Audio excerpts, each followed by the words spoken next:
You've got all these glamorous new signings that different teams are popping into their squads and are going to make their debuts this weekend. But for Manchester City, I mean, they're only signing really Jack Grealish, has obviously made his debut, got his goal against Norwich before the international break, but didn't get that striker that they were craving. So the question for me is Ferran Torres the guy to lead the line for Manchester City this season? And if not, is it going to be a lot like last year? And is that going to be enough, Hugh? Well, if it was a lot like last year, I'd be pretty happy with it if I was a Manchester City fan, to be perfectly honest with you, because they were so good and in control of so many games last season. But Sergio Aguero, of course, wasn't at his best fitness-wise, barely played. He's now left the club. And they didn't get that big replacement that, let's be honest, lots of their rivals did. I know we'll talk about Cristiano Ronaldo, and his arrival at Manchester United this weekend should make his first appearance. That is huge for the red half of Manchester. I mean, not just in terms of his play, but of course, just the lift that it gives to the team. Romelu Lukaku's gone to Chelsea. That will be a huge boost for what is already a fantastic side. And we were expecting that Manchester City would get that huge goal-scoring lift from Harry Kane. We just thought they'd make it happen eventually. They'd be aggressive with it. They'd eventually, they've got the money. Surely by the end of the window, they're going to buy Harry Kane, and it never happened. And now they look short. But I've got to tell you, if you look at last season, Sir Alex Ferguson used to say, you don't necessarily win a title through your strikers. You win it through the rest of the team chipping in. You need midfielders to weigh in with goals. And he used to earmark the likes of David Beckham or Paul Scholes or Ryan Giggs and say, I need 7 off you this season. I need 8. I need 10.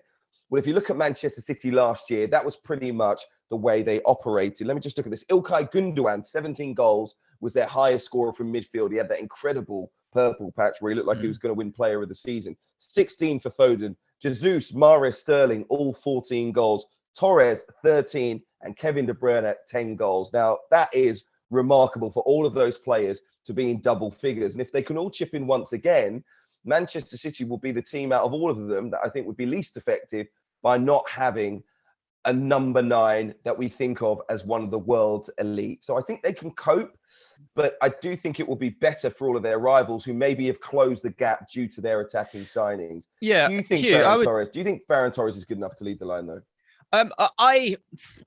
In terms of the sort of status of play with, those other big sides that have gone and moved forward, and certainly in terms of their striking options, I don't think they have actually, Man City. And when I look at the league table, which is a form table at the moment, it looks very rosy for Man City, having scored 10 goals, only conceded 1. I think they've only conceded 2 shots in the last 2 games, 1 for Arsenal, 1 for Norwich. But the game before that, the inability to break down that Tottenham side, who are top of the league at the moment, Spurs fans shouting you out there, enjoy it whilst you can.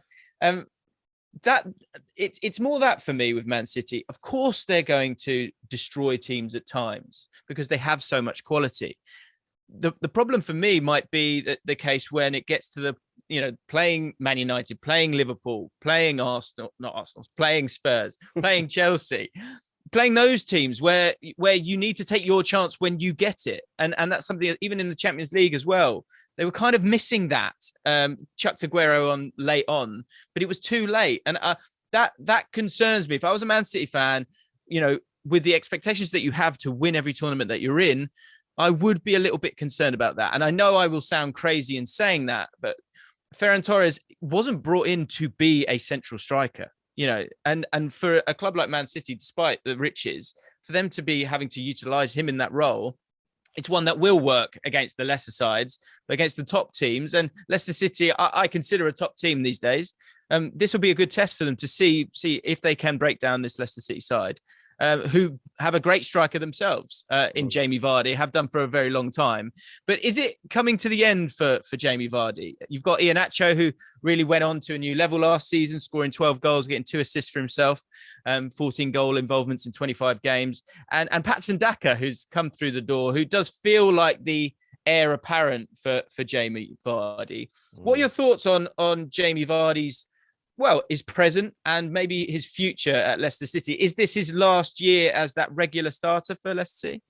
A couple of seasons back, he got over 20 goals. I think he got 15 Premier League goals last season as well. I mean, that is very, very good at this level. He's already started the season, looks very fresh, very sharp, already got himself on the score sheet. I think the thing is, when it comes to Leicester City, it's about who you can trust. I think that's very important. They haven't got an elite squad like some of the teams around them, but they have a fantastic team.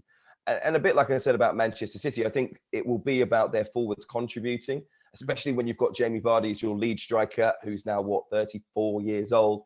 I just think they need those players like Iheanacho did step up, in the second half of last season. But again, I think that was a very good patch of form. Hugh, you said a great word there. Do you trust him? Do you trust Iheanacho yet? That cup final, of course, they won it. I remember watching him thinking, okay, here's your moment. He'd had a great FA Cup run up until that point. And he was terrible in that game. Like, can you trust him yet?